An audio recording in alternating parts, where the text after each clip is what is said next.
ఈనాటి వార్త న్యూస్. శ్రీ సత్యసాయి జిల్లా గోరంట్ల మండలం పాలసముద్రం పంచాయతీలో శనివారం తెదేపా జనసేన బీజేపీ పార్టీల ఉమ్మడి అభ్యర్థిని సుడిగాలి పర్యటన చేశారు. ఇందులో భాగంగా బెల్లాల చెరువులో సందర్శించారు సవిత. ఈ సందర్భంగా తెదేపా నాయకులు బెల్లాల చెరువు చంద్ర ఆధ్వర్యంలో సవితకు అఖండ స్వాగతంతో పాటు మంగళహారతులు, గజమాల, పూల వర్షంతో అమోఘమైన స్వాగతం పలికారు. బెల్లాల చెరువు ప్రజలు సవిత మాట్లాడుతూ తెదేపా సూపర్ 6 ను ప్రజలు నమ్ముతున్నారని, ఇక జగన్ కథ అయిపోయిందని, తిహార్ జైలు గేట్లు జగన్ రాక కోసం ఎదురు చూస్తున్నాయని అన్నారు. ఈ ఎన్నికల్లో తెదేపా గెలుపు తథ్యమని, రావణాసురుడి రాజ్యం పోయి సువర్ణ రాజ్యం రాబోతుందని జోష్యం చెప్పారు. 100 రూపాయలు బాదుతామన్నాడు. రోజుకు 3000, రోజుకి 100 రూపాయలు అయితే నెలకు 3000, 12 నెలలకి 36,000. 36,000 మీకు అమ్మవాడు ఎంత ఇస్తున్నాడు? ఇస్తే ఇంక 23,000 ఎక్కడ పోయింది? ఎక్కడ పోయింది చెప్పండి మళ్ళా. ఎక్కడ ఎక్కడ పోయింది? జగన్ దగ్గర పోయింది.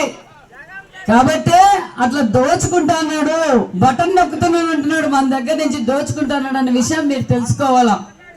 కాబట్టి మీకు అందరికీ తెలియజేసేది ఒక్కటే, ఈరోజు మళ్ళీ కొత్త డ్రామా. మనము పెన్షన్లు మొదలు పెట్టిందే తెలుగుదేశం పార్టీలో అన్న నందమూరి తారక రామారావు గారు. మీకు పెన్షన్ ఇచ్చేకి చేతగాక మేమేం చెప్పారు? ఎలక్షన్ కమిషన్ ఏం చెప్పింది?